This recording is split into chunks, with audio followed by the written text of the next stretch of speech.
Buenas tardes, bienvenidos a un diálogo aduanero, hoy especial. Hoy vamos a tratar un tema que efectivamente no solo está referido a las aduanas, a los tributos, sino a toda la actividad que desarrolla un país, tanto la actividad comercial, la actividad industrial y la actividad de los particulares, fundamentalmente.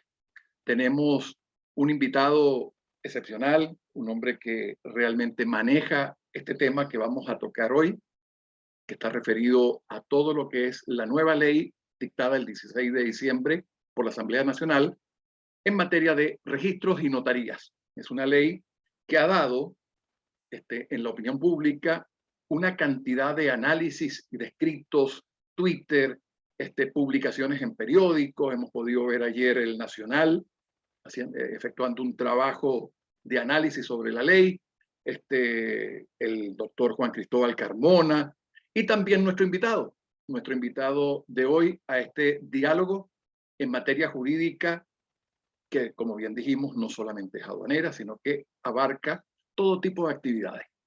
Hemos observado en las lecturas previas, antes de efectuar la invitación al profesor Iván López, quien es abogado, especialista en derecho tributario, ambos por la Universidad Central de Venezuela, profesor universitario en materia de posgrado, y un hombre investigador y acucioso sobre los temas tributarios y aduaneros. Le pedimos a él y conversamos previamente para traerlo acá a estos diálogos y conversar y analizar esta ley. Una ley que realmente nos ha dejado, yo creo que a la mayor parte de la ciudadanía, bastante perplejo.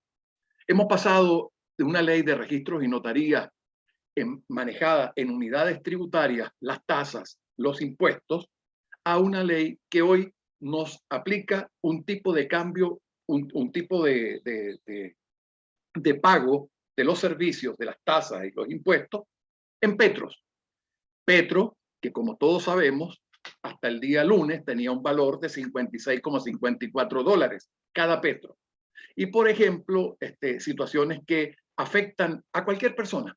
No solo, no me voy a referir aquí, voy a dejar la parte industrial y comercial para que la desarrolle el profesor Iván López, pero como introducción voy a decir que inscribir un testamento puede llegar a costar $340. Un título certificado académico de una persona recién graduada que no tiene experiencia laboral y que no ha producido absolutamente nada, $340. Autorizaciones de niñas, niños, adolescentes para viajar también puede llegar a costar $340. ¿Ok? Hasta 6 petros. Otros que destacan, protestos de cheques. Si por ejemplo una mediana empresa, una pequeña o mediana empresa le dieron un cheque sin provisión de fondo, le emitieron un cheque sin provisión de fondo, puede llegar a costar $340. Copias certificadas que reposen en los archivos, registros y notarías, $340. Pero además hay una serie de situaciones desde el punto de vista del derecho que aquellos prestados a la docencia nos llama profundamente la atención. Por ejemplo, establece un numeral 15 de un artículo, ya lo voy a señalar acá, en donde se establecen las tarifas, establece de que los demás que establezcan las leyes y las providencias emanadas de la máxima autoridad del Servicio Autónomo de Registro y Notaría. Es decir, tenemos una competencia tributaria en blanco. Es decir, no solo estos cuestan $340, hasta $340, porque yo sé que mañana me van a corregir y me van a decir, no son 340, podía ser entre $60 y 340. Pero perfecto, hasta 340. ¿De dónde saca una familia humilde, modesta, $340 o la mitad de ellos, 170, para enviar un niño al interior por vacaciones, por problemas familiares, por lo que sea? ¿De dónde saca una familia para emitir copias certificadas que reposen en registro? ¿De dónde saca un estudiante 340 o $170? Esas son circunstancias que realmente deben analizarse porque no solamente son $340. Por ejemplo, si usted se divorcia, si usted tiene separación de cuerpos, nulidad de matrimonio, ¿ok? Por más de 6 folios se cobran 8 petros, $452.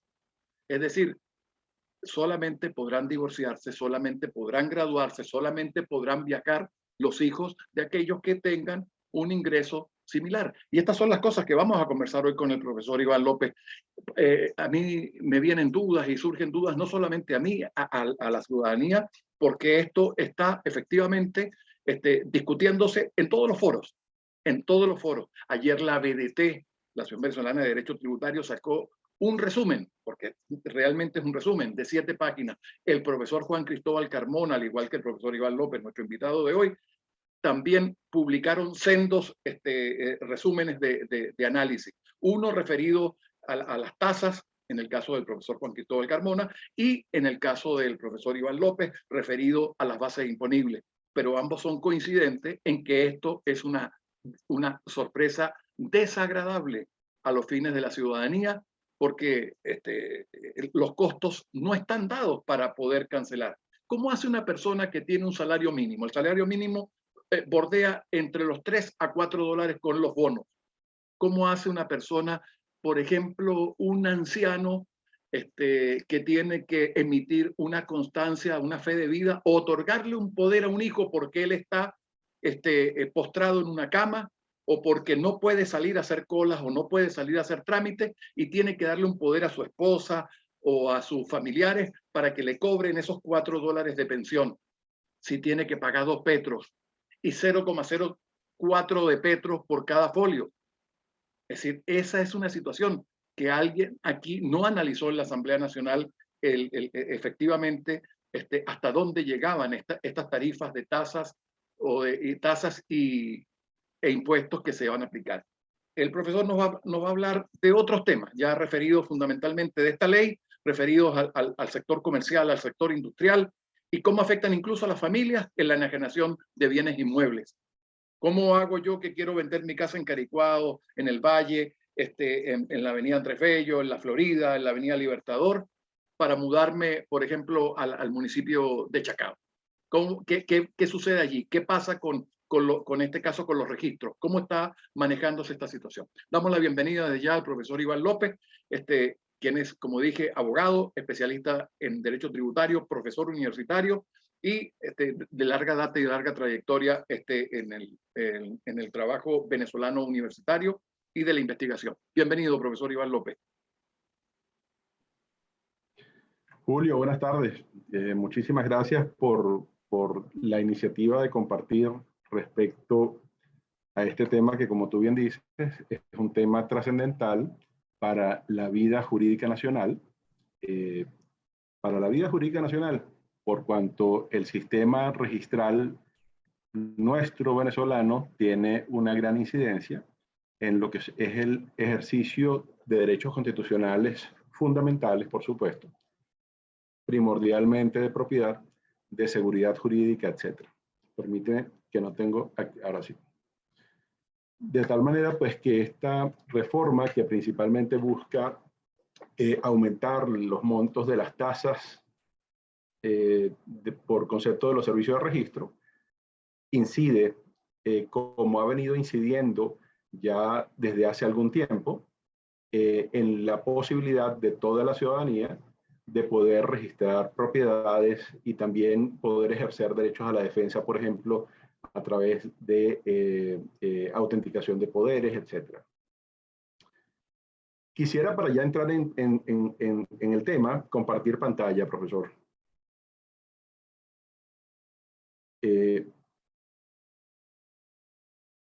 Estoy inhabilitado ahorita para compartir pantalla.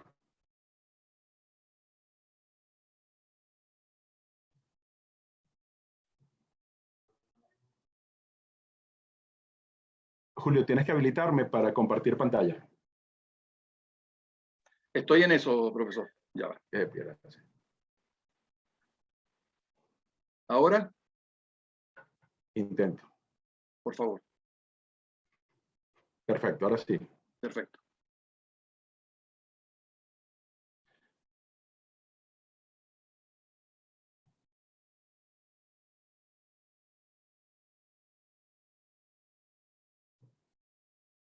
Sí.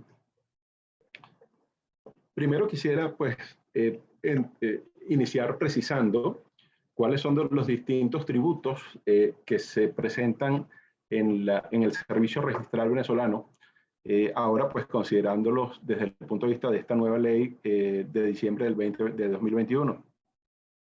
Ya de larga data es una clasificación que hace el doctor Parra Pérez sobre las tasas registrales, y él las clasifica, y creo que esa clasificación aún hoy tiene absoluta vigencia en tasas por concepto de certificación, que hoy día en esta nueva ley es la que principalmente se traduce, o mejor dicho, se indexa utilizando la figura del petro.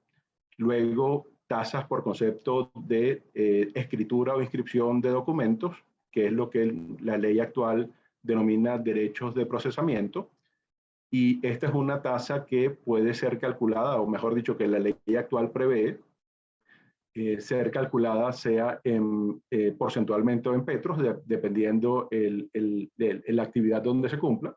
Y en este sentido, pues algunas tasas de derecho de procesamiento o tasa por escritura, las que se causan en registros, sean mercantiles o sean públicos, son porcentuales, algunas de ellas, sobre todo aquellas que tienen que ver con aumentos de capital de sociedades mercantiles, por ejemplo, o constitución de sociedades mercantiles, o registros de hipotecas, o registros de algún tipo de contrato que se basen en base, o mejor dicho, que la tasa se cuantifique como un porcentaje del monto del documento. Y también el doctor Parra Pérez clasifica las tasas registrales en otras tasas, que son aquellas, por ejemplo, las que tienen que ver con servicios de traslado, por ejemplo, lo que se paga a la notaría por servicios de traslado, y las de certificación, que son las primeras que mencionábamos, son todas aquellas que tengan que ver con certificación de documentos ya registrados, emisión de copias certificadas, certificaciones de firmas, etc. La ley actual de registros y notarías, pues aparte de todas estas tasas, prevé una serie de impuestos que crean una verdadera ensalada en el contexto del sistema de tributos que crea la ley. En primer lugar, prevé un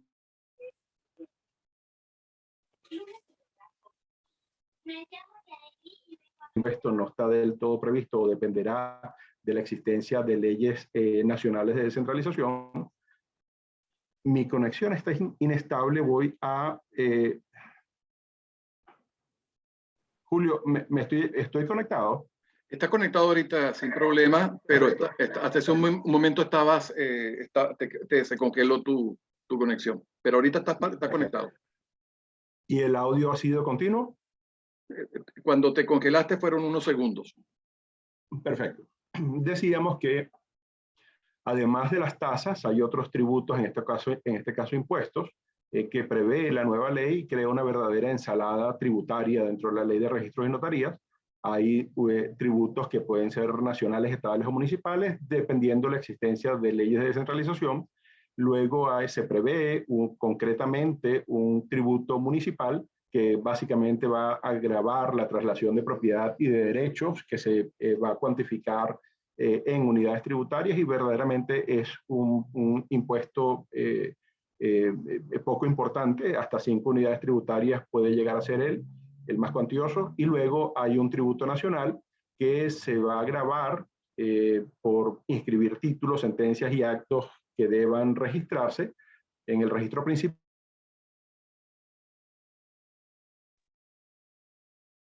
Tiene problemas con el...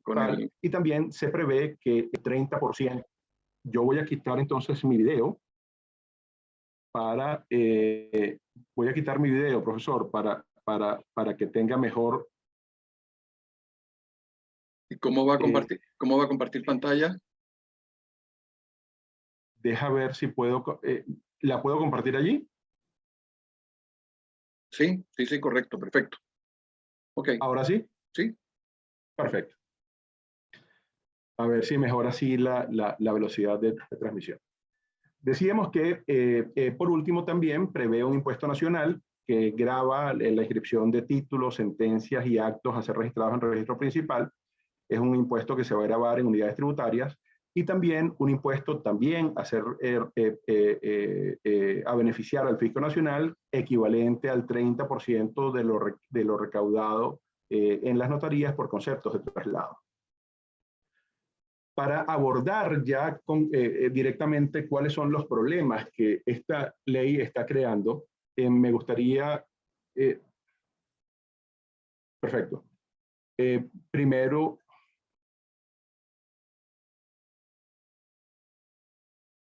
Ok. Me gustaría primero resaltar la naturaleza de servicio público de los servicios de registros o prestados por registros y notarías.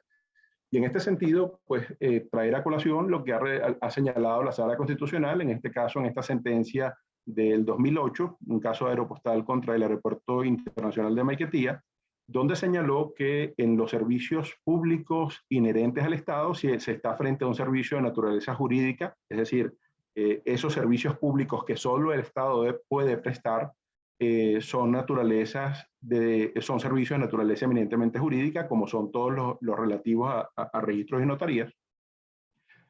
Dice esta sentencia que esos servicios son inseparables del Estado, es decir, no podrán ser nunca prestados por un particular, son inherentes a la soberanía y por tanto, en principio, esos servicios deben ser gratuitos, salvo que una ley los grave con algún tributo.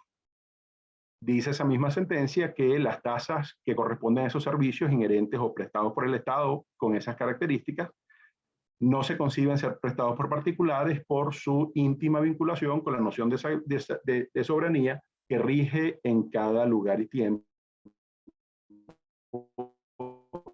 Y en esta próxima lámina, pues queremos resaltar registros y notarías tienen precisamente esa característica de un servicio público prestado por el Estado en virtud a los derechos respecto a los cuales incide.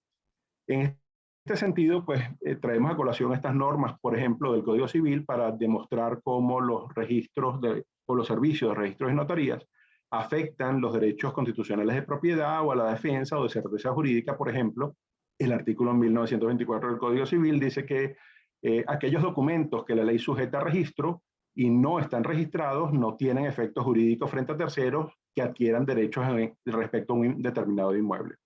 De tal manera, allí lo delicado de estos servicios que prestan sobre todo los registros públicos, por cuanto ellos sirven para registrar los documentos que a la vez sustentan los efectos erga omnes de los títulos de propiedad inmobiliaria, que como sabemos es el principal objeto del patrimonio familiar en cualquier sociedad. El mismo artículo 1924 luego prevé que si la ley exige un título registrado para ejercer un derecho, ese título no puede suplirse con otra clase de pruebas. Es decir, si la ley me exige registrar un documento para yo poder ejercer un derecho, no puedo valerme de un documento privado para ello. Y es allí como, además del derecho a propiedad, etcétera, al cual limita la posibilidad de registrar un determinado documento, también incide en el derecho a la defensa de los ciudadanos, por cuanto, como se ve, pues tiene incidencia en la posibilidad de probar respecto a un determinado derecho. El artículo 1360 prevé que un documento público hace plena fe erga omnes, de tal manera que para yo poder ejercer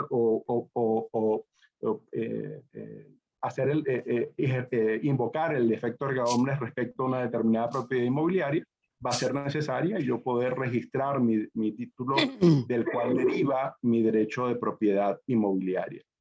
Y el 1362 prevé que ningún documento privado tiene efecto para contradecir un documento público, con lo cual pues se demuestra aquí la incidencia, el efecto que tiene el servicio de registros para poder ejercer los derechos a la defensa por parte de los ciudadanos.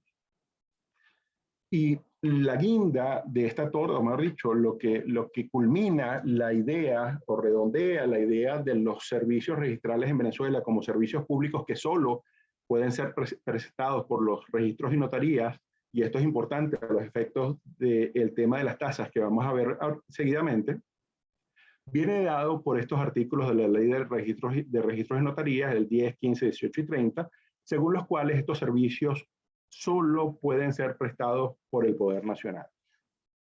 a través, por supuesto, del servicio del SAREN y de los registros y notarías y de los notarios y registradores que este servicio designe. Según esa misma sentencia del 2008, en el caso de Aeropostal de la Sala Constitucional, la tasa es un tributo cuyo presupuesto de hecho se caracteriza por una actividad jurídica específica del Estado en favor de un contribuyente, cuyo resultado se destina a las necesidades del servicio, es decir, el producto de la tasa se destina a las necesidades del servicio, determinadas según los fines perseguidos con el establecimiento de ese servicio por parte del Estado. Así podemos ver cómo en esa sentencia de la Sala Constitucional se acatan o se acogen las características que la doctrina establece respecto a la tasa como tributo vinculado al costo del servicio. En ese sentido, si bien es cierto, la sentencia, es importante destacar, señala que el servicio público prestado por el Estado, en ese sentido, en principio, debe ser un servicio gratuito. Sin embargo, si está grabado a los efectos de su financiación, de su financiamiento por una tasa, esa tasa debe estar vinculada al costo y así la sentencia lo señala en estos términos parafraseados que dice: el hecho generador de la tasa es una actividad jurídica del Estado hacia el contribuyente destinada a esa tasa a cubrir las necesidades del servicio, a cubrir los costos del servicio, que están determinados según los fines perseguidos con el establecimiento. La Sala Constitucional así reconoce, como decíamos, esas características doctrinales que señala, por ejemplo, Villegas en su obra respecto a las tasas, en las cuales una de sus características es un límite cuantitativo que está vinculado al costo de la actividad del Estado a favor del contribuyente y también a la posibilidad de dividir, de fraccionar ese servicio, a la divisibilidad del servicio respecto al contribuyente para fragmentarla, la tasa, en unidades de uso de consumo para particularizarla. Esto en la doctrina nacional se acoge por el doctor Parra Pérez y lo denomina unidades de servicio prestado. Y esto tiene mucha relevancia a los efectos del tema que vamos a tratar. Es decir, puede una tasa, en el caso de los servicios registrales, ser distinto para un contribuyente respecto al otro, independientemente de que la actividad cumplida sea la misma. Y esa misma sentencia y acogiendo la doctrina desvincula la cuantificación de la tasa de la capacidad contributiva del contribuyente respectivo. Julio, estoy siendo, ¿me escuchan? Perfectamente, profesor. Siga adelante. Perfecto. Así tenemos una noción fundamental que ha sido acogida por la jurisprudencia de la Sala Constitucional del Tribunal Supremo de Justicia, que tiene que ver con la cuantificación de las tasas vinculadas al costo del servicio prestado. Y así esto nos lleva a un principio fundamental de las finanzas públicas venezolanas, y es precisamente la necesidad de tanto los ingresos públicos como los gastos, tener la posibilidad de ser controlados por principio democrático, de ser controlados en este caso. Ese control principalmente viene dado por el órgano principal de control fiscal, que es la Contraloría General de la República, y en este caso el artículo 62 de su ley orgánica prevé como una de las funciones de la Contraloría precisamente el estudio de los costos del servicio público. Pero a los efectos del tema que estamos desarrollando, donde principalmente lo que más llama la atención es precisamente el tema de lo elevado de las tasas que se están estableciendo respecto al servicio público prestado por el Estado.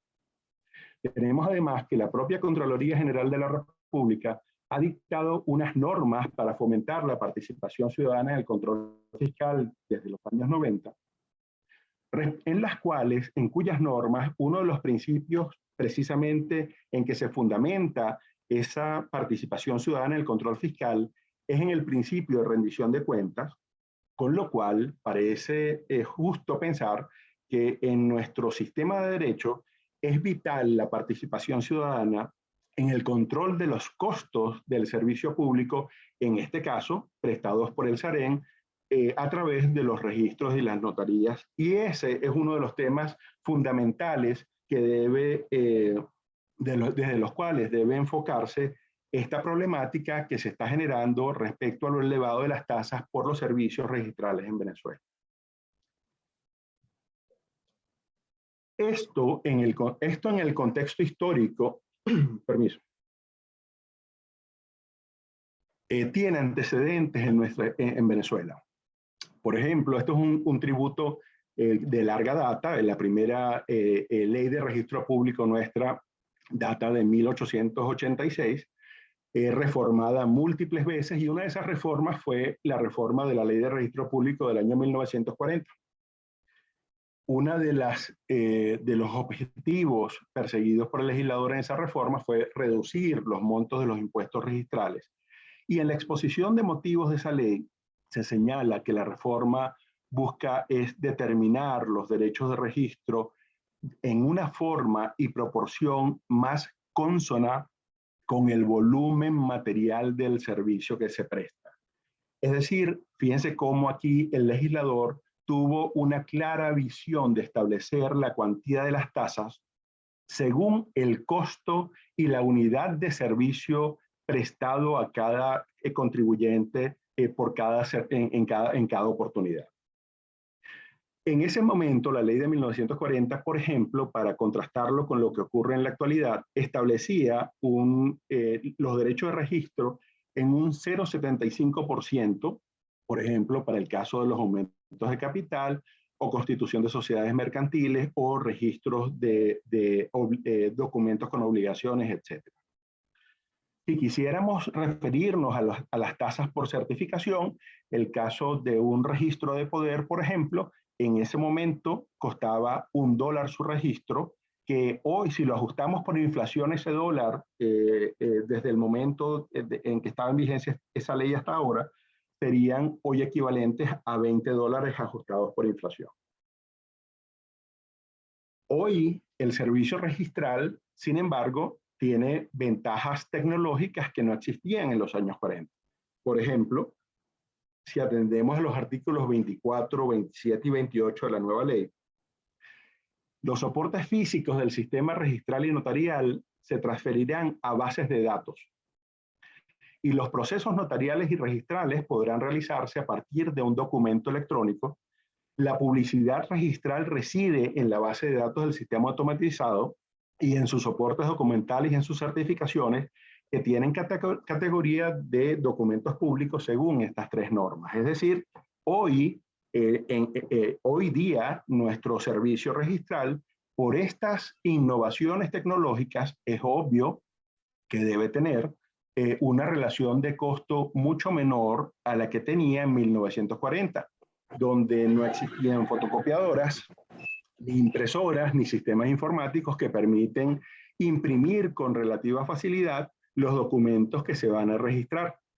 En aquella oportunidad, los registros dependían de la transcripción manuscrita en los libros que llevaba cada registro de los documentos que se presentaban, por ejemplo, de compraventa o registro de compañías, etcétera, lo cual, por supuesto, ameritaba una mayor cantidad de horas hombres, etcétera. Sin embargo, fíjense cómo, a diferencia de lo que ocurría en la ley del 40, donde se establecía un derecho de registro del 0,75% y el costo de $1 por registro de poder, que hoy serían $20 ajustados por inflación, la ley actual establece un 2% de derecho de registro y $120 por registro de poder.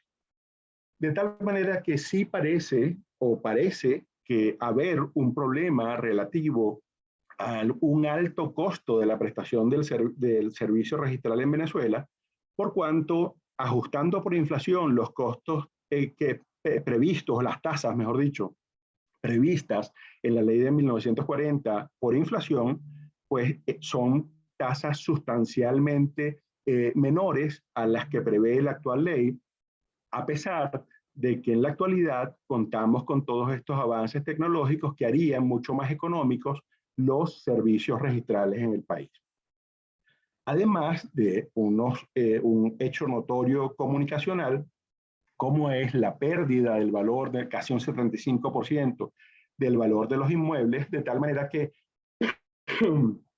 el costo de funcionamiento del registro también por la utilización de sedes debería ser hoy día mucho menor a lo que era en el año 1940.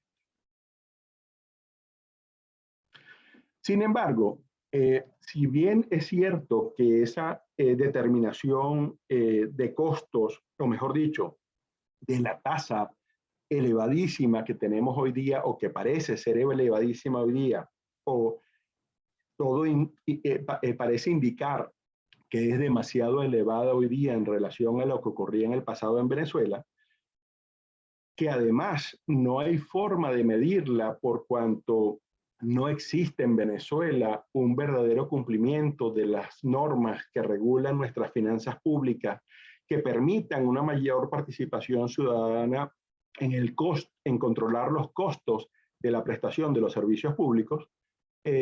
Creemos, sin embargo, que el principal problema que se ha venido viviendo en materia de la prestación del servicio de registro público en Venezuela no tanto se ha debido a esas elevadas tasas previstas en la ley, sino más bien a la arbitrariedad en la determinación tributaria que ha desplegado el SAREN en la prestación de este servicio público. En este sentido, la determinación tributaria cumplida por el SAREN se regula por unas reglas de emisión y procesamiento de planilla única bancaria que está publicada en Gaceta Oficial del año 2018, según la cual, o mejor dicho, cuando uno analiza estas normas, se puede determinar que no existe ningún parámetro que permita motivar los actos de determinación tributaria del servicio. En ese sentido, cuando uno analiza las planillas de liquidación que emite el servicio, llamadas estas PUB, planillas únicas bancarias, se da cuenta que estas planillas incumplen con las normas de determinación que prevé el Código Orgánico Tributario, concretamente el artículo 1, que prevé que ese código es aplicable a las tasas nacionales, el artículo 187, que ordena que en los casos de determinación tributaria de oficio, la administración tributaria debe atenerse o adaptarse a los procedimientos previstos en ese código, y a los artículos 193 y 191, que establecen los requisitos mínimos que debe contener un acto de determinación tributaria, como es la motivación, los métodos de valoración, indicar la base imponible, la alícuota impositiva utilizada, discriminar los montos de los distintos tributos que están contenidos en ese acto de determinación e indicar los recursos que procedan en contra de esa determinación tributaria de oficio. Profesor, cuando uno ¿sí? Pero disculpe que lo interrumpa, ¿no? En este caso, ¿usted se está refiriendo fundamentalmente a situaciones inmobiliarias u otras más? Interesante pregunta. En este caso, concretamente, estas normas regulan la emisión de la planilla para pagar los derechos de registro en cualquier circunstancia. De tal manera, pues, que va a ser aplicable para cualquier tasa registral que se aplique en el país. Pero cuando usted dice que se transgrede el debido proceso en este tipo de circunstancias para la determinación, sobre todo en la determinación tributaria, ¿se está refiriendo en materia inmobiliaria o en otros rubros? En todos los rubros, la planilla, el acto de determinación es exactamente el mismo. Ya. Para todos los rubros, y fíjate que es una pregunta importante, porque cuando analizamos la planilla única bancaria, en ella pareciera estar contenido, y en esto es parte de la inmotivación de ese acto de determinación, en ella parece estar contenido no solamente las tasas que veíamos anteriormente de procesamiento y de certificación, etcétera, sino que además en ellas estarían también contenidos los impuestos que la ley de registro y notarías prevé. Sin embargo, esa es parte precisamente del problema de inmotivación que presentan los actos de determinación que cumple el SAREN. Pero una acotación. Con esta nueva ley, independientemente, o creo que generalmente no nos guste, ¿ok? Por lo elevado de las tarifas, tasas o alícuotas, con esta se está estableciendo, como usted ya lo conversamos previamente antes de comenzar esta entrevista o este conversatorio, se estaría estableciendo unas competencias para el superintendente del SAREN, ¿no? Para que él establezca entre un mínimo y un máximo, esto que hablábamos ahorita al inicio del programa, que lo que costaría, por ejemplo, un poder para un jubilado, que serían aproximadamente 6 petros, ¿no? Estábamos hablando de casi $340, ¿no? Una cosa así. Que un jubilado otorgue a un familiar el derecho a ir a cobrar $4, ¿no? Le costaría a él más o menos $340. Pero en todo caso, el superintendente fijaría o el mínimo, que serían $60, o el máximo, que serían 6 por 6, 36, $360, $340. Es decir, ya tendríamos quizás unas reglas de certeza tributaria mucho más claras, ¿no? No sé qué opina. No, creo que sí, es un tema interesante el que estás planteando. Gracias. Precisamente la nueva ley prevé la posibilidad o da la libertad al director del SAREN de emitir o dice la ley en cada caso, por providencia, fijar el monto de la tasa. Y cuando se refiere a cada caso, la ley no especifica si es en cada caso particular o individual de determinación tributaria respecto a un contribuyente, o si es respecto a cada tipo de impuesto, o si es respecto a la tasa determinada en una dada situación. Correcto. Sí, pero parece, no según lo que dice el profesor, el colega Jesús Ramón González, consultor jurídico Taurel, nos hace la observación, y es verdad, y esto me lo ratificaba ayer otro colega, un par de colegas abogados, que en un registro le dijeron, no seguimos con el trámite, cosa que no me parece del todo legal, hasta que no se dicte la providencia del superintendente. Y eso tampoco es correcto. Y de paso, esa providencia, esa competencia que le da la ley al superintendente, pues viola, como bien señala ayer la BDT y otros comentaristas más, viola principios constitucionales en cuanto al establecimiento de tributos, ¿no? Sobre todo de la alicuota, no se puede delegar en manos de un funcionario, y mucho menos, como decía usted incluso ayer en una cátedra, cuando es el mismo ente, quien dirige el ente recaudador, ¿no? Totalmente. Pero estoy de acuerdo con usted, estoy de acuerdo, la ley no establece si se refiere a la casuística o a la providencia que todos sueñan esperar que si es una providencia ya debió haber sido publicada en Gaceta Oficial hace rato, ¿no? Sí, cuando uno atiende a la sentencia de Sala Constitucional relativa a las tasas que señalábamos anteriormente, efectivamente la Sala reiteradamente indica que las tasas así establecidas, es decir, las que están vinculadas a la prestación de una actividad vinculada a la soberanía estatal, están necesariamente atadas y limitadas por el principio de legalidad tributaria. De tal manera que esas tasas deberían estar celosamente determinadas por una ley formal, sin la posibilidad de que el director de un órgano de recaudación pueda fijarlas al leal saber y entender, pues, ¿no? Me imagino que en los casos en que el servicio tenga premios por cubrir gastos, entonces las tasas se llevarán al límite superior y pues cuando haya ahorros me imagino que será lo contrario.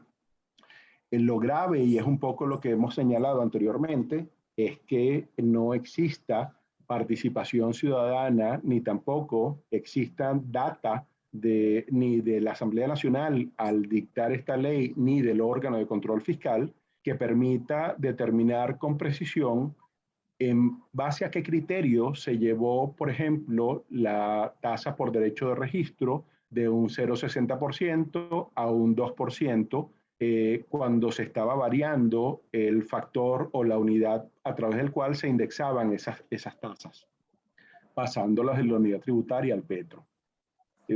La constitucionalidad, o mejor dicho, la inconstitucionalidad de esa fórmula de indexación utilizando el petro, la ha tratado magníficamente Juan Cristóbal Carmona. Sé que la va a tratar con Luis Fraga en los próximos días. Es digno de escuchar y totalmente es de subrayar esa inconstitucionalidad. He tenido también oportunidad de referirme a ello. En mi criterio, el hecho de que el Bolívar sea establecido constitucionalmente como la unidad monetaria en el país no es una mera retórica. Detrás de ello hay toda una serie de principios de derecho monetario y también relativos a las finanzas públicas que están involucrados, por ejemplo, el control de la inflación, el control de la paridad cambiaria, etcétera, y por tanto no puede estar dado que en ningún momento que ni un instrumento legal contraría a la Constitución en establecer una fórmula de una moneda, llámese criptomoneda cual sea, a los efectos de poder establecer la manera en que se indexan valores nominales en ningún caso. Sin embargo, continuando con el tema que nos ocupa y con el planteamiento que realizas, absolutamente no debería estar la tasa pender de la voluntad del director del servicio. Y ya nos vamos a referir un poco más adelante a estas arbitrariedades en las que nos estamos refiriendo en la determinación tributaria. Decíamos que la determinación pues, se contiene en una planilla única bancaria, esa planilla emitida por los registros de la notaría con base a través del sistema del SAREN, con base en estas reglas, viola toda motivación tributaria, no se discriminan los tributos en ella contenidos, no se sabe cuál es el derecho de procesamiento que se cobra, si se está cobrando el impuesto nacional o el impuesto de alguna manera descentralizado, y todo esto viola el artículo 187 del Código Orgánico Tributario en la emisión de esos actos administrativos de determinación tributaria que emite el SAREN, en este caso las planillas únicas bancarias. El artículo 6 de esas reglas de emisión y procesamiento de planillas impide registrar cualquier documento sujeto a la formalidad esencial de registro o a registro sin pagar esas planillas únicas bancarias, y esto verdaderamente afecta el derecho de propiedad de toda la ciudadanía, por cuanto si no pago la planilla, así esté inmotivada, así se haya liquidado un monto de impuestos que es mucho mayor al legalmente previsto, no podré registrar mi propiedad y con ello se me restringe o se me limita mi derecho constitucional. Además de esa forma arbitraria en cuanto a la violación del procedimiento legalmente establecido para determinar tributos regulada por el Código Orgánico Tributario, hemos visto en la práctica cómo la arbitrariedad en la determinación tributaria cumplida por el SAREN además viola por no aplicar el artículo 83 de la Ley de Registro Público. Nos estamos refiriendo concretamente al artículo, a la norma que regula o que prevé o que establece la tasa por derecho de procesamiento, en este caso, nos estamos refiriendo ahora sí concretamente a lo relativo a la venta de inmuebles. Por ejemplo, la norma prevé que esa tasa o derecho de procesamiento es de un 0,60% en la ley anterior, de 2% en la ley nueva. Esto que estamos aquí plasmando es el caso concreto que se presentó en la práctica, en la realidad. Este fue un inmueble que se pactó, su venta se pactó por $110,000, eran unos 22.191 millones de bolívares en su oportunidad. En base a ese precio se emitió una primera planilla única bancaria el 9 de julio del 2021 por 67.000 millones de bolívares, que era equivalente a unos $20.509. Es decir, fíjese cómo en una operación de $110,000, en este caso el valor de la tasa liquidada era casi el 20% del monto pactado por precio de la operación. Al presentarse una solicitud de reconsideración al propio registro, se emitió una segunda planilla única bancaria unos pocos días después, en este caso el 22 de julio del 2021, en este caso de 60.000 millones de bolívares, que era equivalente a $16.021, todavía muy superior al 0,60%, que apenas montaba $800 lo legalmente correspondiente. Tras ejercer una reconsideración ante el propio Sarens, se emitió una tercera planilla única bancaria el 14 de septiembre de 2021, en la cual se cuantificó, y es la última que está vigente, la cual se está recurriendo, por el monto de $14.597.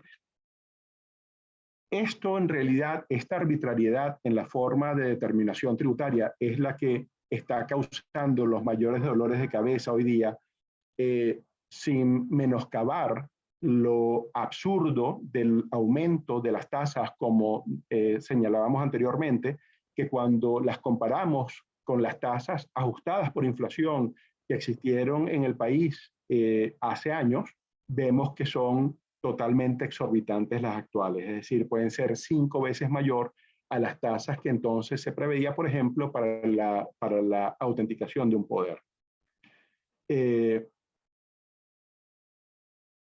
Además de esos problemas vinculados a las tasas propiamente, la ley, observamos que la nueva ley tiene múltiples problemas vinculados a los impuestos que ella incorpora.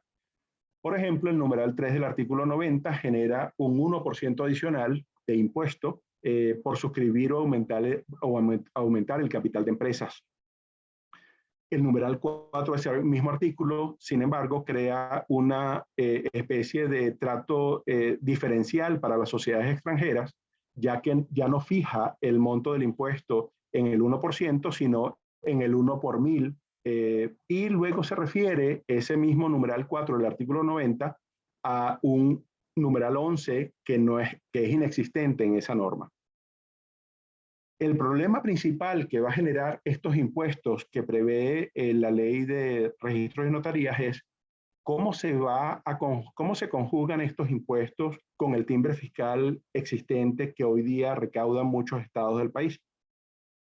El artículo 96 de la ley de registros y notarías solo prevé que en los estados donde exista la descentralización de la recaudación del timbre fiscal, que la ley indebidamente llama estampilla, se va a exigir estos timbres o estas estampillas.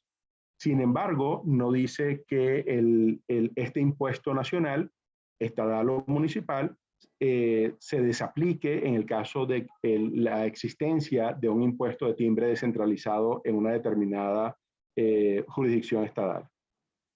Nos preguntamos qué va a ocurrir cuando los estados, en virtud de la reciente sentencia de Sala Constitucional relativa a las ordenanzas del municipio de Chacao, actualicen sus leyes estatales de timbre fiscal, acogiendo el Petro, por ejemplo, como forma de actualización o indexación de sus leyes de timbre fiscal.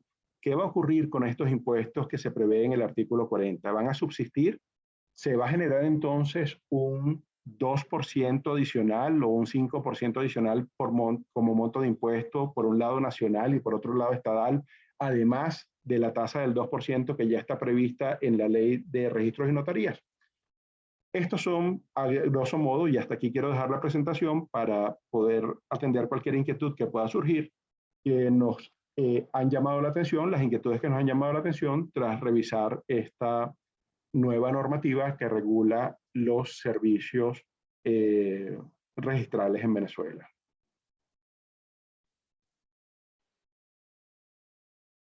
Gracias. Vamos aquí a la vista. Estándar. Perfecto.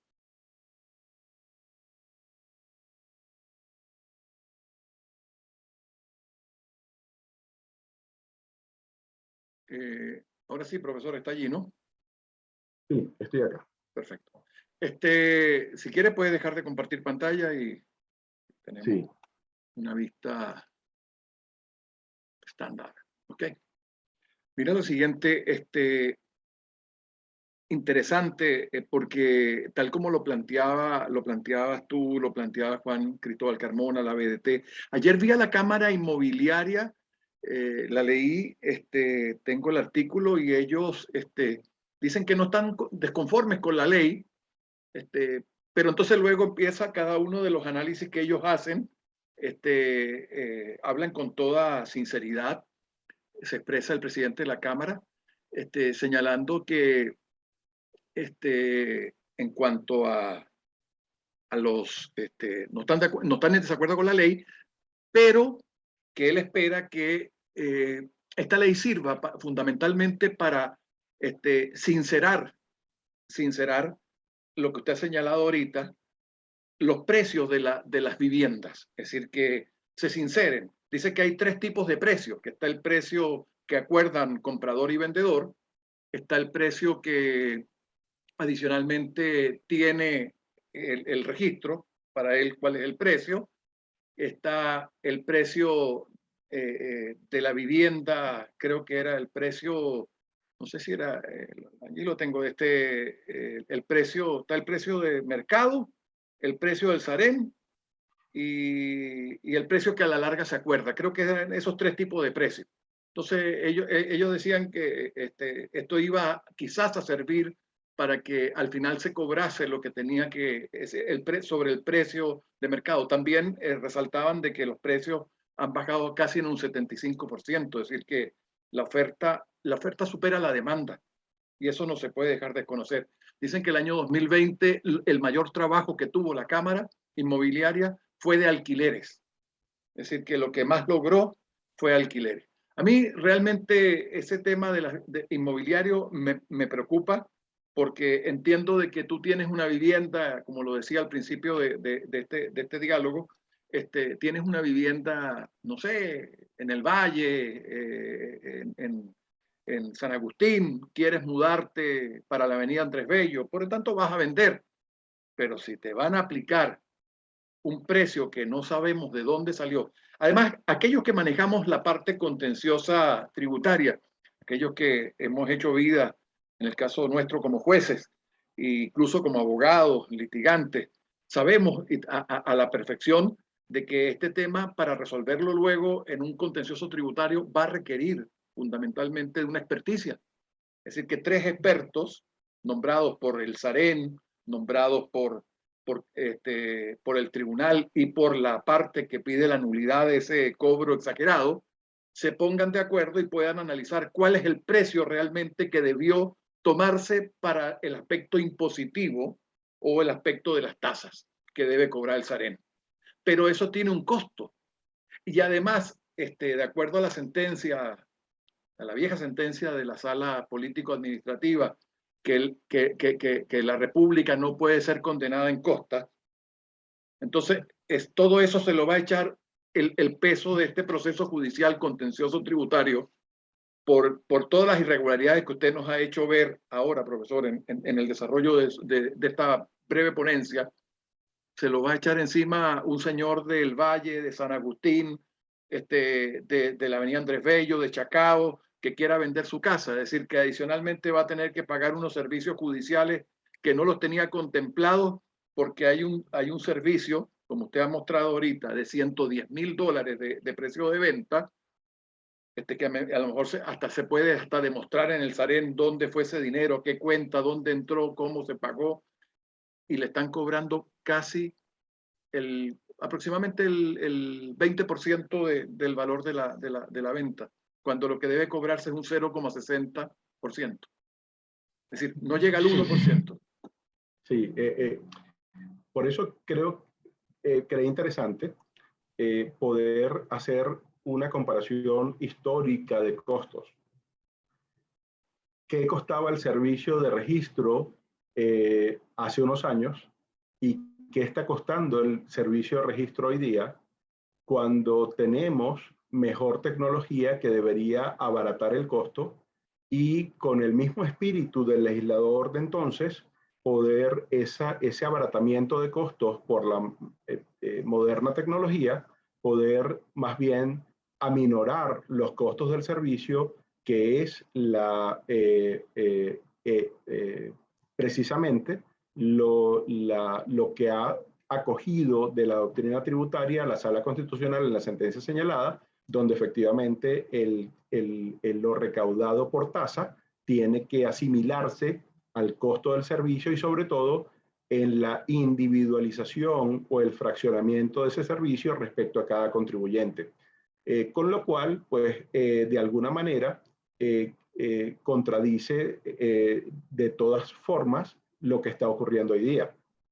No parece muy lógico que un servicio que en los años 40 costaba el equivalente hoy día a unos $20, que se esté tasando su costo en unos $120 hoy día.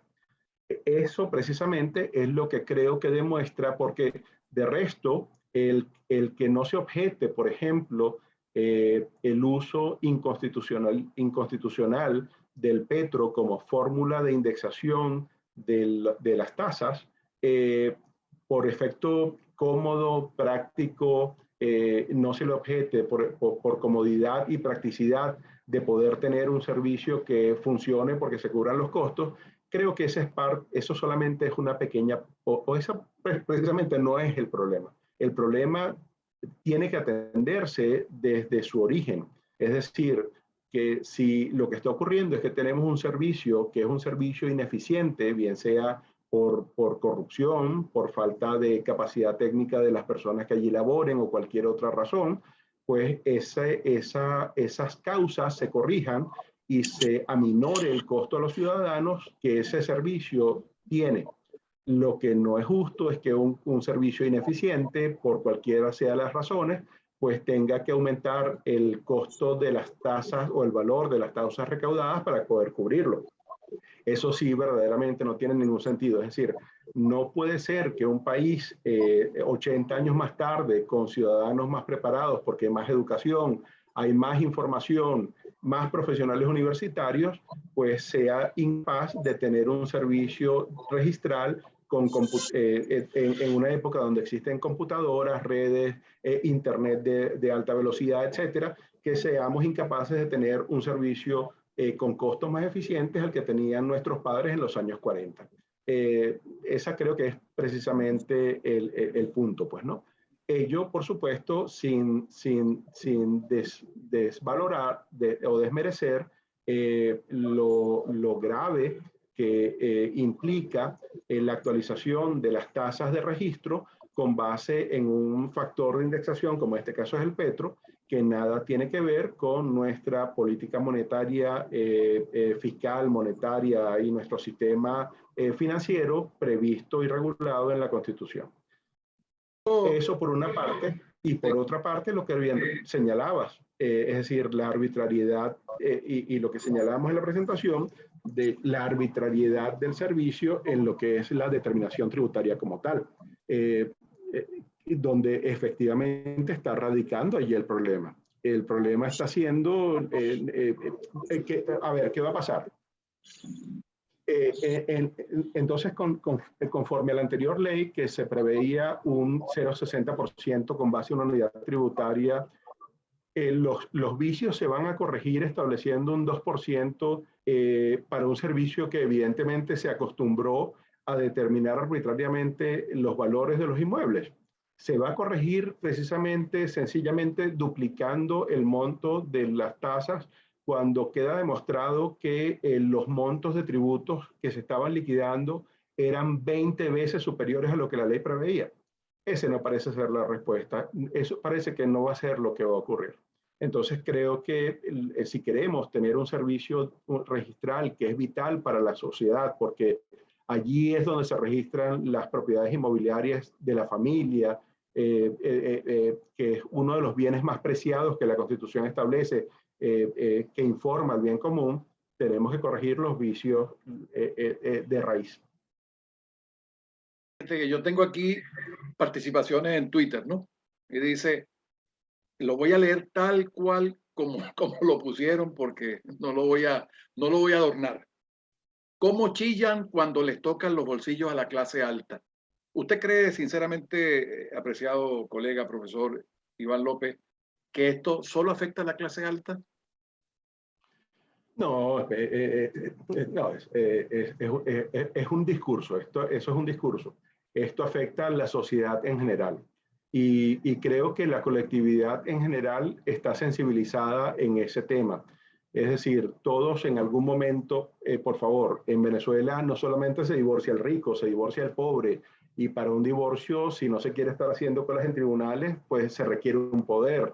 De tal manera que además de los gastos de abogados necesarios para esto, entonces la persona va a requerir también gastar todo este adicional, estas 20 veces adicionales de lo que gastaban nuestros padres para poder autenticar un poder. Y pues, como decíamos, no solamente los ricos se divorcian también los más humildes, pues, ¿no? De tal manera que no, esto no es un problema de derecho formal que solamente afecte a los ricos, esto es precisamente un tema fundamental para la sociedad que debe ser corregido. Tengo otra participación acá también por Twitter. Dice, ¿se propiciará más inseguridad jurídica de la que ya tenemos? ¿Prevalecerán los contratos verbales y escritos privados? ¿Volverá aquel altísimo valor que decía la palabra es un documento? No, creo que no. Es decir, precisamente si algo afecta, uno de los valores fundamentales que se protege a través del servicio registral es precisamente la seguridad jurídica, la certeza, la seguridad jurídica. Y está protegida precisamente en la imposibilidad de yo poder demostrar los hechos que solamente pueden demostrarse a través de documentos autenticados, registrados o públicos, a través de documentos privados. De tal manera que más bien se afecta el derecho a la defensa precisamente por cuanto me está dejando imposibilitado, si el registro me va a costar 20% de lo que me cuesta la casa, pues sencillamente no voy a tener la capacidad o la posibilidad de poder registrar. Y me voy a quedar con un título privado quizás, como en este caso está ocurriendo, donde el comprador ya tiene más de 1 año y medio con un título privado, sí que no ha podido registrar precisamente por la arbitrariedad del servicio. De tal manera que no, la inseguridad jurídica se acrecienta, se va a ser muchísimo mayor y la informalidad social va a ser también muchísimo mayor. Es decir, si en los casos de poderes, donde primero tengo que autenticarlo y si voy a vender un inmueble a través del poder, luego tengo que registrarlo y pago 2 petros por autenticar y 2 petros por registrar, entonces me está afectando efectivamente en unos inmuebles que tienen un 75% del valor disminuido. Entonces, evidentemente que las tasas están representando una verdadera confiscación, pues, ¿no? Alguien señalaba que están convirtiendo las tasas en verdaderos impuestos al patrimonio. Sí, de manera informal, eso es lo que está ocurriendo. Fíjese que estábamos analizando también, profesor, una pequeña y mediana industria. Alguien se decide asociarse o decide levantar con un núcleo familiar, como usted ha señalado hasta hace poco, una cafetería, un puestico donde vende refrescos, jugos, vaya a saber, brownie, tortas, y tiene por esas cosas de la vida, usted que es el socio y yo soy el otro socio y ambos somos socios capitalistas e industriales, porque eso pasa con las pequeñas y medianas industrias.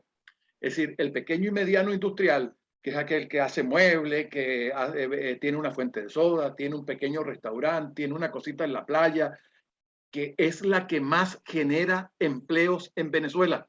Y en Venezuela y en el mundo, la pequeña y mediana industria, protegida hoy en día por la mayoría de las legislaciones tributarias, por los aportes estatales, municipales, el desarrollo de la pequeña y mediana industria, porque se entiende y entienden incluso una de los estamentos políticos más pequeños, que es la municipalidad, entiende de que si ella ayuda a sus vecinos que se han incorporado a estas actividades, pues está ayudando al desarrollo económico, social, cultural, y puede incluso con sus vecinos pequeños y medianos empresarios desarrollar actividades de todo tipo. Y eso pasa en todos los municipios donde usted viva, en El Hatillo, en Caricuao, en Montalbán. Por eso la importancia de los alcaldes y de que los municipios no sean tan extensos, donde el alcalde realmente no pueda cumplir, como nos pasa con el municipio Libertador, que es demasiado para un solo alcalde. Ya veremos en algún momento cómo eso se deberá fraccionar. Esas pequeñas y medianas empresas generan empleo, pero mañana usted se quiere ir del lado mío, usted quiere emigrar, o le salió una oportunidad de trabajo en el Tigre, o le salió una oportunidad de trabajo en el estado Lara, y tenemos lamentablemente que romper esa sociedad. Pero nuestro negocio es un negocio pequeño, y entonces hay que hacer el cambio de sacar un socio del registro, hay que devolverle su dinero de las acciones, o registrar un compromiso de pago, lo que sea, y todo eso, ¿en cuánto se transforma? Yo veía ahí cosas pequeñas de 2 petros y cosas pequeñas de 6 petros. El abuelo, el tío Pepe, que está en cama postrado, que tiene 77 y 70, 80 años y no se puede levantar, y que no puede ir a hacer una cola a un banco, ni a un seguro social, ni a ninguna parte, busca a su hijo, al sobrino, y le dice: mira, Ivancito, o mira, Julio, hazme el favor y retírame este dinero. ¿Cuánto debe pagar? Porque además hay que trasladarle la notaría para la casa, porque ese es el problema. No lo puedo llevar al notario. Entonces vea usted habilitaciones, vea usted el servicio mismo que están cobrando, ¿no? Y otra cosa, ¿cuánto va a cobrar ese hombre? $4 al mes. ¿En cuánto tiempo él podrá recuperar esa, llamémosla, inversión? Y otra cosa, la fe de vida, todos sabemos que son semestrales. Cada 6 meses hay que presentar una fe de vida en distintos organismos, sobre todo donde le pagan a usted jubilaciones. Entonces, la situación, ¿qué cree? Bueno, es difícil ser pitonizo en esto, pero uno se consulta, ¿qué habrá pasado en el análisis de nuestros legisladores? Alguien me dijo... Esa es la pregunta clave, Julio. Fíjate que es la pregunta fundamental, la clave. Fíjate que creo que pasó por la mente del legislador, creo, o mejor dicho, con qué mentalidad el legislador evaluó la reforma de esta ley, y creo que la respuesta es que la evaluó con una mentalidad totalmente desvinculada a la realidad social. En estos días, y atajando un poco lo que tú señalabas, escuché una entrevista del alcalde de Chacao. Él estaba en ese momento haciendo una campaña de suministro de medicinas creo que eran los Palos Grandes. Y luego fue entrevistado por una estación de radio al respecto. Y él señalaba un hecho que socialmente es muy relevante. Él decía, en el municipio de Chacao estaba ocurriendo algo atípico, y es que la gente que ha podido surgir y que ha reclamado luego menos ayuda social de la alcaldía es la gente que vive en las zonas más populares. La razón que él señala para esto, con lo cual justifica que esto ocurra, él dice: lo que ha pasado es que en la actual economía venezolana, que se ha informalizado, esta gente ha tenido una mayor capacidad de reaccionar a través de los pequeños emprendimientos como el que tú estás señalando, Julio. donde la gente pues se vuelca y hace tortas o se vuelca y hace servicios de reparación de vehículos a domicilio o es delivery, etcétera. Señalaba él que, sin embargo, o al contrario, las zonas de la clase media, en ese caso puso como ejemplo los Palos Grandes, decía, donde vivía la gente profesional que ha quedado desempleada en esta época de emergencia económica, ha sido la que ha incrementado su solicitud de ayuda a los entes públicos, en este caso concretamente a la alcaldía. Y la justificación era porque esta gente tenía menos o ha sido, tenido menos posibilidades de adaptar su actividad económica a la nueva realidad económica del país. Y esto tiene absolutamente, refuerza o subraya o patentiza lo que tú estás señalando. Estamos en una realidad económica donde es una realidad económica de pequeños emprendimientos, que es lo que ha dinamizado la economía. Pequeños, bodegones pequeños, por supuesto que hay unos muy grandes, pero son excepciones. Pequeños emprendimientos de ventas de distintos tipos de alimentos, etcétera, donde una ley como esta, que no tiene ningún tipo de estudio de la realidad social, lo que va a hacer es pulverizarlos y sobre todo mantenerlos en la informalidad eterna. En lugar de permitir que estos emprendimientos puedan de alguna manera formalizarse y luego bancarizarse y crecer en base a préstamos bancarios, etcétera, esta ley lo que hace es precisamente suprimir cualquiera de estas posibilidades por los altos costos. Es decir, si me va a costar, por Dios, un ejemplo dramático, el registro de una sociedad mercantil extranjera, estamos hablando de $6,000 de tasa. ¿Cuánto tiene que pagar esa empresa, si es una empresa, un pequeño emprendimiento extranjero, por ejemplo, en materia de plataformas de venta? No son grandes corporaciones las que las hacen, son pequeños emprendedores.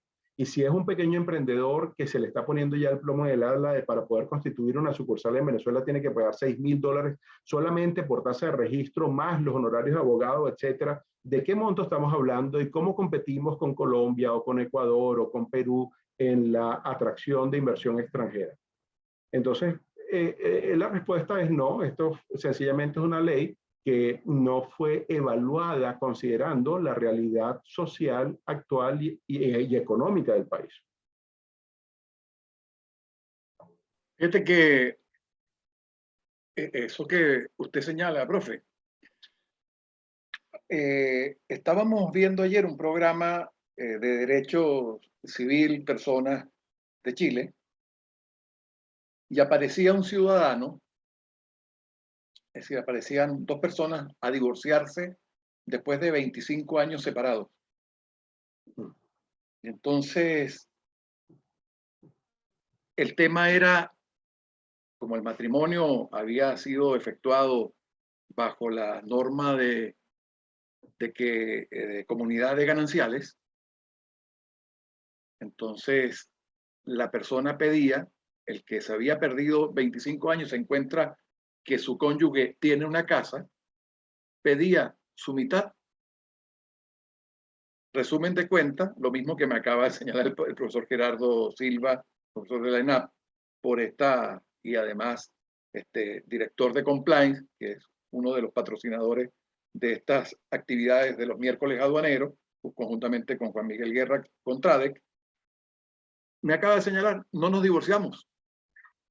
Me lo dice, si yo tengo que ir a pagar abogados, tengo que ir a pagar derechos de registro, tasas, impuestos, que en resumen, un poder judicial para que alguien me represente, a la larga prefiero no divorciarme. Y era lo que justamente ayer terminaba ese programa con la señora diciendo, no, dijo, si le tengo que dar la mitad, no me divorcio. Y es que es la realidad, profe. Quizás la mitad, profe, sale más barato que la tasa registral. Sí, pero no te olvides de que para darle la mitad van a tener que sacar el bien a la venta.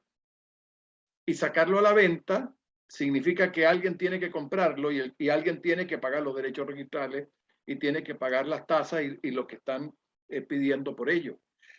Nosotros trabajamos el año pasado conjuntamente con el Ministerio de Producción, le colaboramos como profesores de la Escuela de Hacienda en un proyecto que se presentó, luego presentó el Ministerio a la Asamblea Nacional, que era el proyecto de zonas económicas especiales, donde los cuales nosotros como profesores e investigadores de la Escuela de Hacienda los revisamos.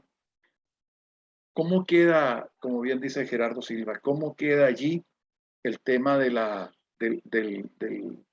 de las zonas económicas especiales, aun cuando el proyecto aprobado en primera discusión no sea parecido a lo que nosotros presentamos? Es decir, ¿cómo le digo yo a un inversionista, vente, que aquí no vas a pagar impuestos, no vas a pagar este otro, pero vas a pagar 6.000, más gasto de abogado, más derechos y otros temas más o menos en dólares por el petro en los registros y notarías?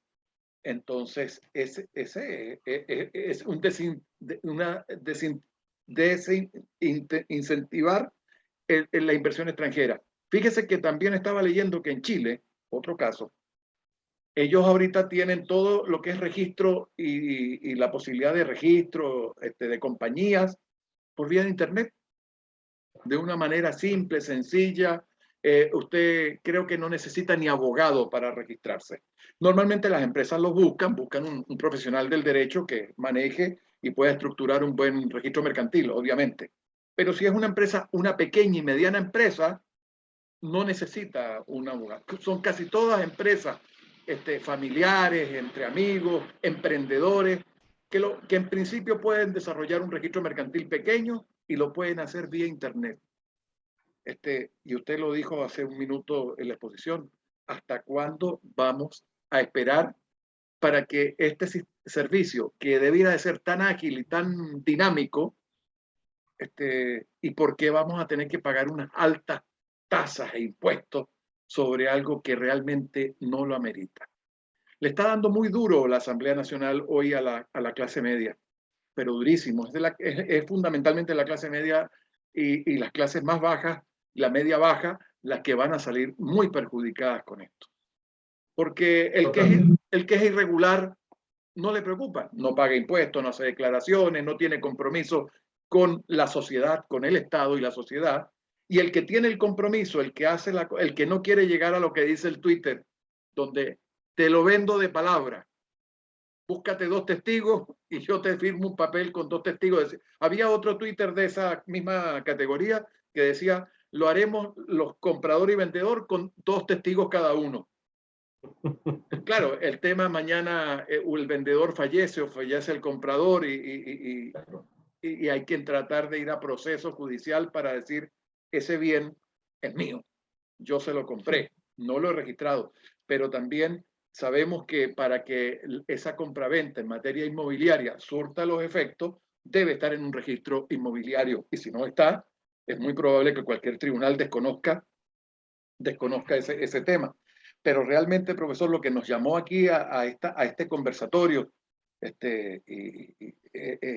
a este diálogo especial sobre registro de notaría, son el tema de las tarifas, de la forma de determinar las bases imponibles, de esa competencia en blanco dada al superintendente para establecer entre un mínimo y un máximo cuál es lo que se debe cobrar. Eso no pasa ni en el Seniata, se lo aclaro.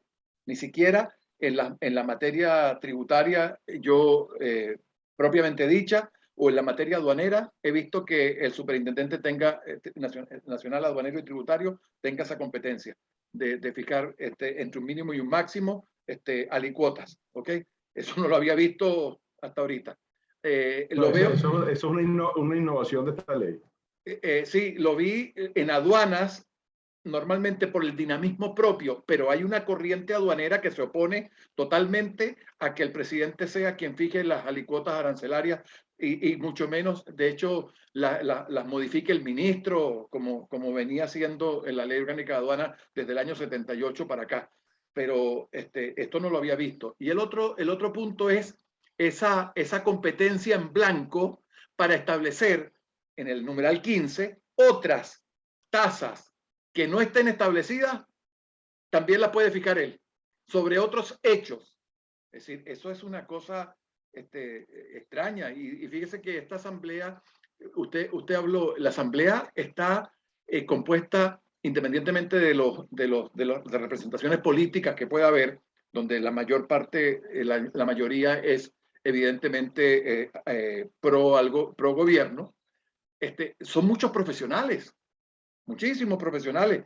La Asamblea Nacional está un alto número de profesionales, profesores universitarios, no sé qué, yo realmente estoy sorprendido de que esto haya circulado de esta manera. Ahí también la BDT hace un señalamiento, profesor, en referencia a que esto no tuvo la consulta necesaria. No sé si cumplió o no cumplió con la norma constitucional que obliga a hacer la consulta pública, ¿no? Porque eso también es digno de analizar. Sí, totalmente, totalmente. Constitucionalmente necesaria la consulta, exigida la consulta. No, si la consultaron fue tan oculta que nadie se enteró. Sí. ¿Usted sabe algo de que si bueno, dice aquí un colega que el SAREN ha instruido registradores para adquirir un capital mínimo para constituir empresa o otras que aumenten su capital según el tipo de empresa? Pues evidentemente que el registrador debe tener, debe tener una facultad a falta de la existencia de un órgano, en este caso el SAREN, que lo establezca de manera general para en ciertos casos. Recuerdo una vez haber visto el caso de una empresa con unos ciento y tantos de trabajadores que tenía un capital, si lo llevamos a dólares, como de $10, pues, ¿no? Evidentemente que esa situación es una situación poco conveniente por cuanto se trata de empresas entonces con poca capacidad de responder ante los riesgos personales ante sus propios trabajadores. De tal manera que tiene que haber un control por parte del Estado en ese sentido. Sea el registrador quien lo imponga o pues sea la autoridad encargada de registros y notarías quien lo ejerza, pues, ¿no? Pero alguien tiene que controlarlo. Lo que, por supuesto, lo que no puede haber es la arbitrariedad. Lo que no puede haber es la arbitrariedad, pero tiene que haber un control por parte del Estado, dependiendo o teniendo en cuenta el objeto de la empresa, el número de trabajadores, la actividad a que se dedica. No es lo mismo una actividad de manejo de sustancias inflamables que pues un sitio un despacho de abogados, pues, ¿no? Los riesgos no van a ser nunca los mismos y eso tiene que estar o tiene que prelar a la hora de exigir los capitales sociales de una determinada sociedad. Ahora, fíjese usted, aquí está, ¿no? Inscripción de capitulaciones matrimoniales. 50 petros. Es decir, estamos hablando de un aproximado a $2.827 para el día lunes de esta semana, que recién pasó, al tipo de cambio de la semana del día lunes. Es decir, que cualquier persona que quiera proteger su patrimonio en una nupcia debe contar adicionalmente con 2.000 hasta 50 petros, es decir, casi tener $3.000 para que eso lo pueda hacer efectivo. Sí, es por eso que es importante poder determinar qué está costando nuestro servicio registral y como tenemos tan poca data confiable de los costos actuales, una de las fórmulas que tenemos es, bueno, vamos a compararnos con el pasado. Cuando nos comparamos con el pasado, nos damos cuenta que hoy día estamos siendo muy poco eficientes económicamente en el mantenimiento de nuestro servicio registral nacional. Nuestro servicio registral nacional está costando una enormidad si lo comparamos con lo que hacían nuestros padres en los años 40. Entonces, allí hay algo ya que hay que examinar, independientemente de que la situación de las tasas irrisorias, que también es culpa del propio Ejecutivo Nacional y de la Asamblea Nacional o del Poder Público en este caso, las tasas irrisorias que se presentaban hasta hace poco por estar atadas a la unidad tributaria. Es decir, eso no es culpa de nadie más, sino de los propios o de los propios poderes encargados de la política monetaria y de la política fiscal nacional.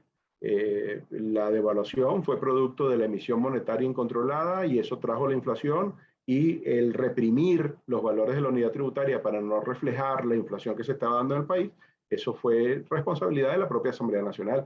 Entonces, no fue responsabilidad de los ciudadanos. De tal manera que si algo tenemos que, a lo que tenemos que propender ahora o buscar es precisamente sincerar los costos de nuestros servicios registrales, porque es toda esta ola de opinión pública que estamos presenciando lo que revela es que es un servicio necesario, preciado, esencial para toda sociedad moderna que tenga como un valor primordial la propiedad, y por tanto ese servicio tiene que tener un costo que cubra el servicio, por supuesto, pero que también tenga un costo que los ciudadanos puedan pagar.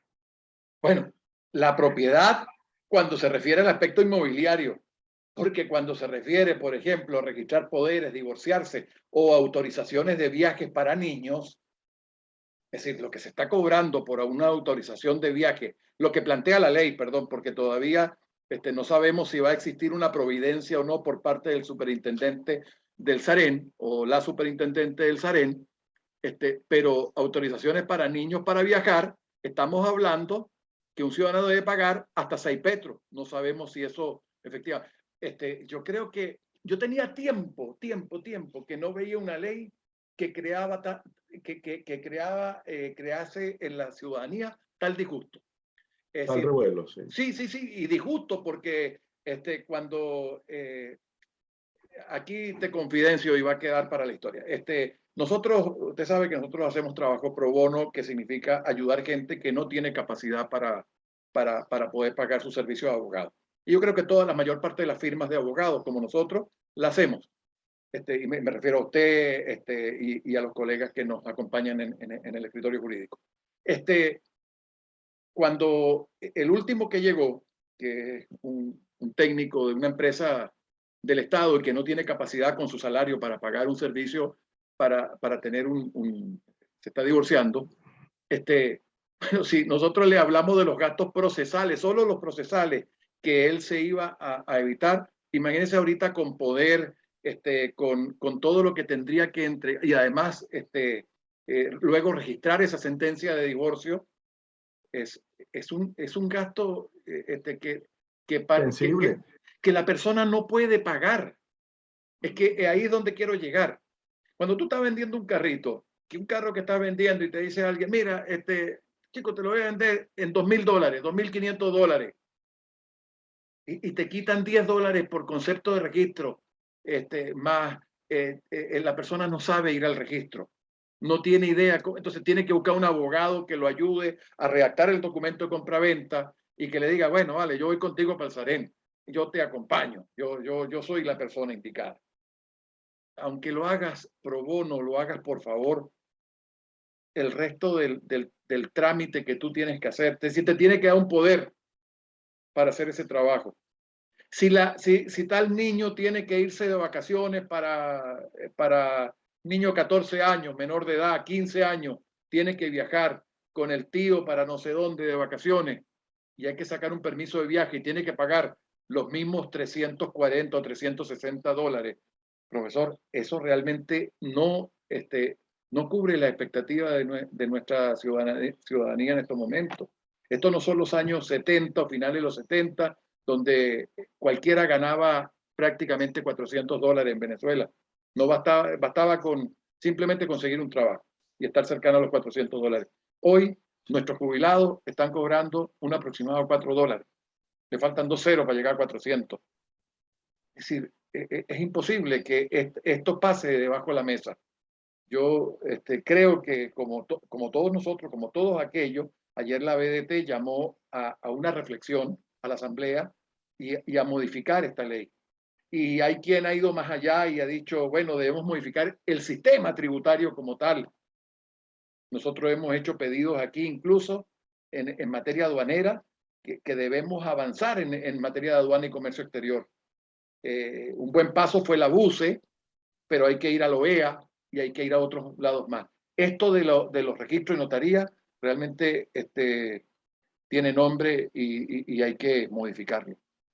No voy a decir no tiene nombre, sí tiene nombre. Para mí es la Asamblea y la Asamblea no fue lo suficientemente acucioso con quien presentó el proyecto y solamente pensaron en que no midieron, quizás no tomaron las medidas correspondientes al analizar que toda la ciudadanía usa registros y notarías. Que no es como dijo el señor en Twitter, que cuando le meten la mano en el bolsillo a los ricos, yo soy sabroso, pero rico no soy, profe. Entonces, el tema aquí es de otra índole. Es que aquí todo el mundo va a pagar. Cuando venga cualquier persona que trabaje conmigo en la Escuela de Hacienda y me diga, profesor, tengo que darle un poder a mi hijo para viajar a no sé dónde, usted me lo redacta, yo te lo regalo. Pero el tema es que lo que vas a tener que pagar por el bendito poder, es decir, el niño, las vacaciones del niño te cuestan casi $400 solo por el poder. No, a lo mejor el registrador es gentil y dice que son $300. Y si quiero cobrarle la pensión a tío Pepe, bueno, son $400 más. Y no estoy hablando en horarios de abogado, estoy hablando de tasas de registro. Profesor, no sé si usted quisiera ir cerrando esto, que ya estamos en tiempo, me están señalando acá. Yo muy agradecido por la idea, la iniciativa, encantado de haber compartido con usted y con Marco Osorio, que lo veo por allí, con el profesor Silva, con el doctor González. De verdad que gracias por la atención. Espero haber podido hacer algún aporte en esta materia que creo que es fundamental corregir. Y no, muchísimas gracias, Julio. De verdad mira, que gracias por la bueno, hay un gentío conectado, también te contaré, pero aquí nos acompaña, por ejemplo, Yedixa Suárez, la doctora, que es especialista en Derecho Marítimo y también tiene esa especialidad del asunto de la cata del ron y todo lo que son esos seminarios que dicta, ¿no? Bienvenida y saludos a Yedixa por habernos acompañado, Nisi Neira, José Fleitas, egresados de la Escuela de Hacienda y a quienes tengo un aprecio y un cariño muy especial. Estuvo también en mi hija Juliana Carrasana, está José Luis Carrasana también allí. Los Carrasana vinimos en bloque, cuando venimos a una cosa buena, apoyando el equipo, profesor. Nos gusta venir a apoyar a Iván López. De verdad, en nombre de Ámbito Aduanero, en nombre de TRADEC y de Compliance, del profesor Gerardo Silva y del profesor Juan Miguel Guerra, y del Centro de Estudios e Investigaciones Jurídicas, agradecemos pues a la audiencia y a todos los que van a ver este programa por vía YouTube que vamos a subir y al canal de Ámbito Aduanero. Le agradecemos a usted, profe, de verdad, habernos aclarado. Y por supuesto, y de verdad que aquí no hay ningún tipo de celo profesional. Invitamos desde ya a ver el programa de Luis Fraga y de Juan Cristóbal Carmona, que estoy seguro. Juan Cristóbal Carmona, que muy bueno debe estar. Ya recibí la invitación, ahorita lo voy a ver. Excelente. Antes de despedirme, profesor, permítame unas palabras para manifestar mi pesar y sobre todo usted por la descalificación del Caracas. Ya sé que quedó eliminado. De verdad que pues lamento y fue Magallanes el que lo eliminó casualmente. No se preocupe, profesor. Que pasen feliz tarde todos. Nos estamos viendo. Son los miércoles aduaneros, que hoy tuvimos una edición especial con el profesor Iván López referido a registro y notaría. Gracias a todos quienes nos acompañan y quienes nos siguen por el canal Ámbito Aduanero en YouTube. Feliz tarde para todos. Gracias. Hasta luego, profesor.